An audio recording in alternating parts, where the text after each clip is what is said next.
नमस्कार। आज हमारे साथ हैं जिला मुजफ्फरनगर की सीएमएस डॉक्टर आभा अत्रे जी। नौ देवी नौ महिलाओं के प्रोग्राम में स्वागत है इनका। इनसे करेंगे कुछ खास बातचीत।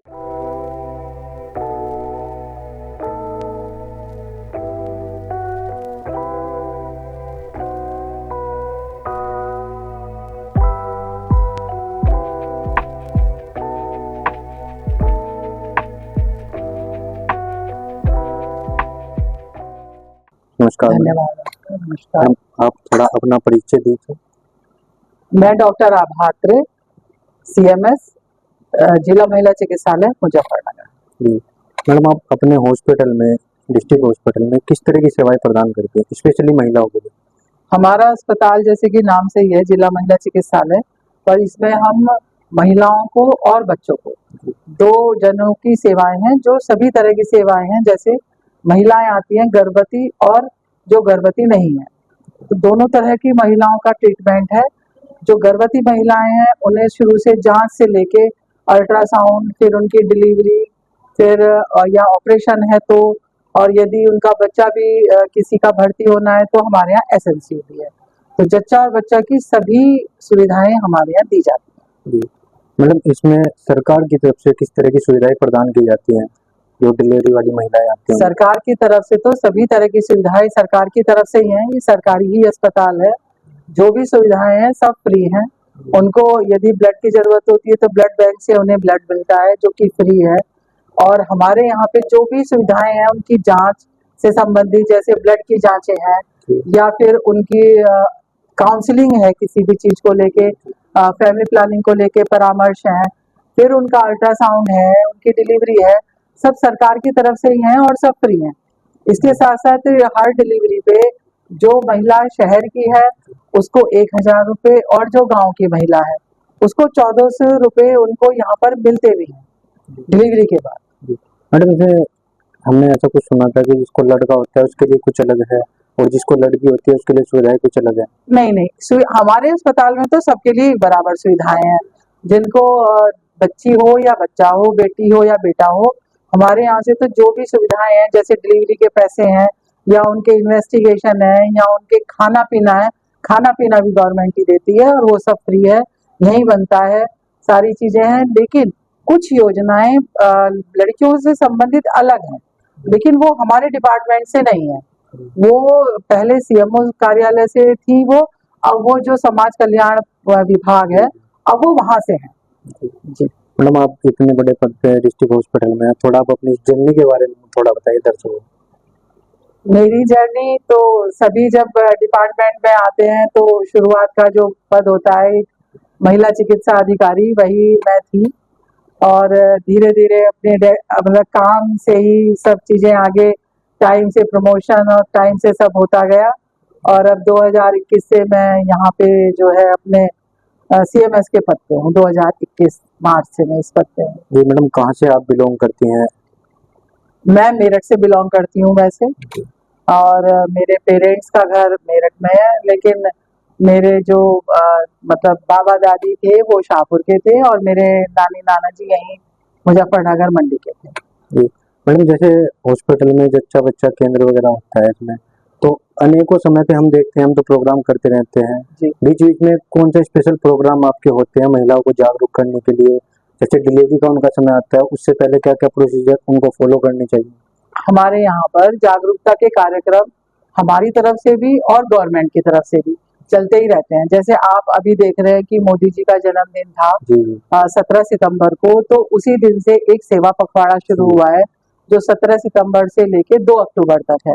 तो उसमें जो सुविधाएं हमारे यहाँ हैं वो तो ऑलरेडी चल ही रही हैं, लेकिन जैसे 17 तारीख को ही हमारे यहाँ कैंप लगा था, वो हमारे यहाँ से ही शुरुआत, मतलब इस सेवा पखवाड़े की हुई हमारे जिले से, मेरे अस्पताल से। तो वहाँ पे जितने भी और स्पेशलिटी के यदि डॉक्टर्स थे तो वो भी हमने यहाँ पे बुलाया हुआ था।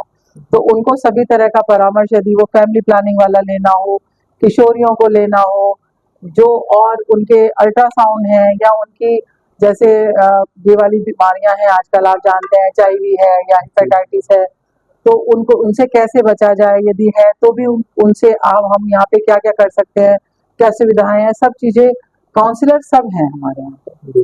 मैडम कुछ एक ऐसी जो बीमारी होती है, कुछ एक ऐसी बीमारी जिससे महिलाओं को सावधान रहना चाहिए, नहीं, सावधान जिसका तो संक्रमण वगैरह कुछ जी ज्यादा जी जी, फैलता सावधान तो सभी चीजों से रहना है। जो HIV या ऐसी जो हेपेटाइटिस की बीमारी है, वो ऐसी है कि यदि एक बार हो जाती है तो कंट्रोलेबल है, लेकिन कुछ चीजों का तो हेपेटाइटिस तो उसमें भी मतलब बहुत ही शारीरिक स्वास्थ्य का नुकसान करती हैं और जानलेवा भी होती हैं। तो उनका उनसे बाद में जो उनका ट्रीटमेंट है वो तो पूरा क्योर तो नहीं है, पर आप एक कंट्रोलेबल लेवल पे रख सकते हैं। लेकिन यदि हम उनसे जागरूक है तो हम उनसे पहले ही बचेंगे कि हमें वो चीजें हो ही ना, वो बीमारियां ना हो।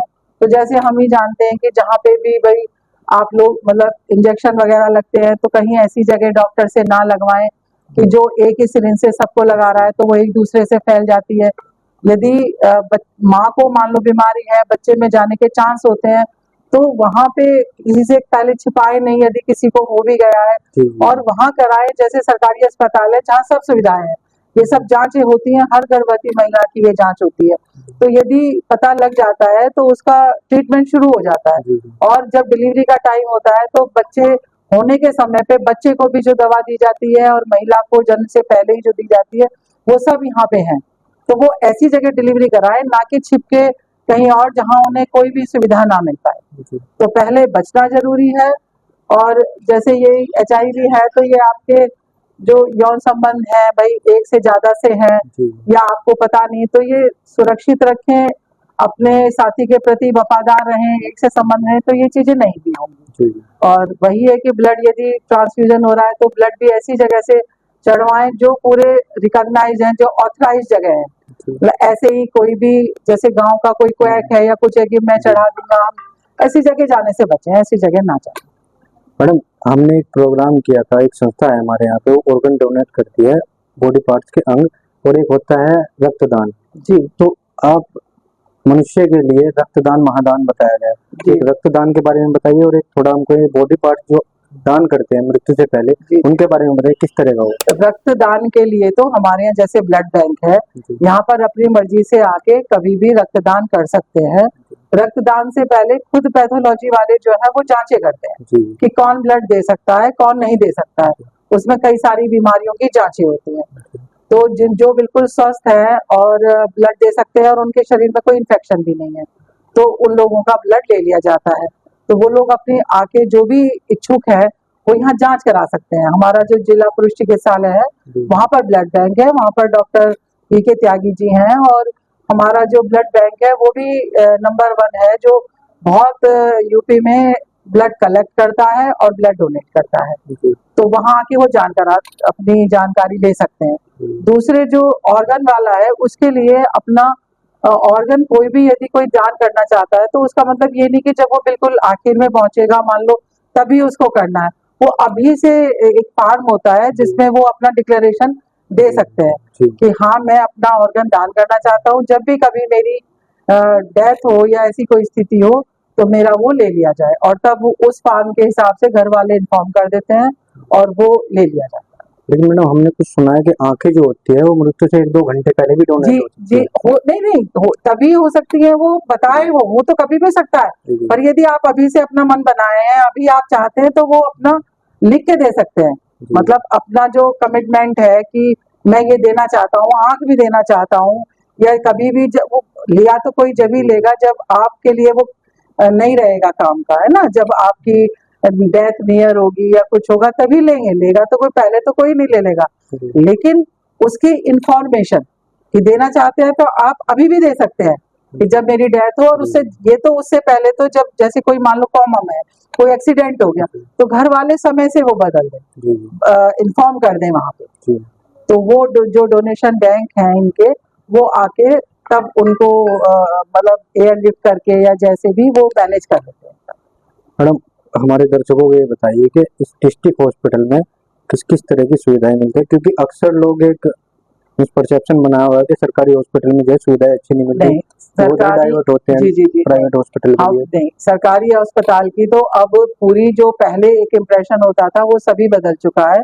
2016 से तो ये कायाकल्प का एक कार्यक्रम है जो चल रहा है, जिसका पर्पज ही ये था कि आप पूरे जो हमारे अस्पतालों में सबसे ज्यादा ये रहता था कि सफाई नहीं रहती, गंदगी रहती है, तो उन्होंने एक कार्यक्रम चलाया ये कि जो सफाई रहेगी और तो उसको इनाम देंगे हम, जिसका सबसे अच्छा आएगा। उसके कुछ पैरामीटर थे, कुछ फील्ड थे उनके, 5 फील्ड, हर एक के जैसे 10-10 पॉइंट थे, 10-10 मतलब एरिया थे कि किन पे आप नंबर देंगे। तो इस तरह से एक पूरा कार्यक्रम था और उसमें हमारा अस्पताल जो है शुरुआत में कंसोलेशन प्राइज मिले, उसके बाद 19-20 में 20-21 में मेरे सामने भी हम बिल्कुल मतलब यूपी में टॉप पे रहे।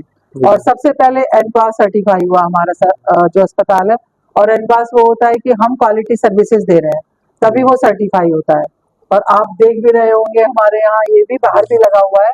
एनपास सबसे पहले हुआ था 2019 में और अब हम रीअपियर हो रहे हैं उसमें, समय समय पे उसका आगे हर साल होता रहता है रीअसेसमेंट। और लास्ट ईयर का रिजल्ट हमारे कायाकल्प का भी नहीं आया है, लेकिन मुझे उम्मीद है कि हम इस बार भी फर्स्ट आने की उम्मीद है मुझे तो, पर देखते हैं चलिए क्या आता है। उत्तर प्रदेश सरकार ने डिस्ट्रिक्ट हॉस्पिटल को हमारे जो हेल्थ डेस्क में दूसरे नंबर पे दिया था। जी, हमारा जिला वो सब एक पूरी टीम का एक टीम वर्क होता है। जैसे हमारे सीएमओ सर हैं जो कि पूरे जिले के अधिकारी हैं, उन्हीं के उसमें जिला अस्पताल भी है और जो गांव की हमारी अर्बन सेंटर है या जी पीएससी सीएससी है, ये आरोग्य आयुष्मान आरोग्य मंदिर है, ये सभी उनके उसमें है। उनके सबकी जो कलेक्टिव परफॉर्मेंस है उसमें हम शुरू में भी फर्स्ट सेकंड में रहते आए हैं और अभी भी हमारा 3 महीने से ऐसे ही चल रहा है। मैडम आखिर में हमारे दर्शकों को ये बताइए कि एक आदमी को स्वस्थ रहने के लिए क्या क्या चीज फॉलो करनी चाहिए? अब आज के समय में मैं तो ये कहना चाहूंगी, जैसे समय पे ये चीजें बढ़ गई थी कि बच्चे फास्ट फूड वगैरह ज्यादा खाते हैं और ये सब चीजें करने लगे थे, करते हमने अपनी अच्छी चीजें जो पौष्टिक चीजें हम लोग खाया करते थे वो छोड़ दी। और अभी हमारे यशस्वी प्रधानमंत्री मोदी जी का भी ये आया भी है कि हम लोग चीनी कम और तेल कम पे चिकनाई कम खाएं, इस पर हम ध्यान दें। क्योंकि चिकनाई से आप देख रहे हैं कि हमारे यहाँ मोटापे की समस्या बढ़ रही है, जो चीनी से भी बढ़ती है, डायबिटीज बढ़ रही है। तो हम चीनी कम खाएं, तेल कम खाएं और पौष्टिक आहार जैसे कि एक तो हम जो अन्न है हमारा मोटा अनाज जिसे कहा जाता था, उन सबको मिला के उनकी हम रोटी खाएं। पहले भी हम गेहूं में चना मिलाते थे, अभी भी गांव के लोग मिलाते हैं। इस तरह से हम या तो उनमें मिला के खाएं या रागी वगैरह है और जो हमारी चीजें हैं उन्हें खाएं। अपना गुड़ वगैरह जो हमारे शहर का तो मुजफ्फरनगर फेमस है उसके लिए। बाकी जैसे हम रात को चने भिगो के खाते थे सुबह अंकुरित करके, तो हम अपनी ऐसी जो कच्ची चीजें हैं और जो सलाद है इन सबको शामिल ज्यादा करें और चिकनाई और किसी भी तरह की चिकनाई से हमें बचना चाहिए। मैडम आपने एक बहुत अच्छा जिक्र किया कि मोटापा, हमारे प्रधानमंत्री जी ने इस बार लाल किले से भी ये मुद्दा उठाया था कि मोटापा हमारे देश की बहुत बड़ी समस्या है। मोटापा लोगों का कम हो उसके लिए क्या लोगों को? उसके लिए मैं यही कह रही हूँ कि एक तो हर कोई अपने अपने जो डे टू डे के रूटीन है उसमें आधा घंटे घूमना या आधा घंटे एक्सरसाइज जरूर करें और हेल्दी खाना खाए, ना कि जो जिसमें जो हमारे भी खैर उसमें डिशेज हैं जैसे समोसा वगैरह, पर चिकनाई वाली चीजें लेने से बचें। और इसी तरह की चीजें जैसे आप सलाद में कच्चे जो आप जैसे खीरा टमाटर हैं और हमारे ये चना मैंने जैसे बताया, और अपने जो हमारी अपनी डिशेज हैं हम लोग उनको इतना खाएं। भाई पिज्जा वगैरह है, ये सब है जो फास्ट फूड है, जो भी वो सब चीजें नुकसान करती हैं। और बच्चे शौक में और पेरेंट्स भी ले जाके कि हम लोग बाहर आज खा के आते हैं, खिला के आते हैं, ऐसी चीजों से बच्चे अपने बच्चों को जो हम लोग अपना सिंपल और हेल्दी खाना खाते थे वही खिलाएं। आप खाएंगे तो बच्चे हमारे तो वही फॉलो करते हैं। मेरे घर में तो मेरे बच्चे भी वही खाते थे जो हम लोग यही खिलाते थे, अपना दाल रोटी सिंपल। बहुत बहुत धन्यवाद मैडम। तो ये थी डॉक्टर आभा अत्रेय, दैनिक सदाशिव।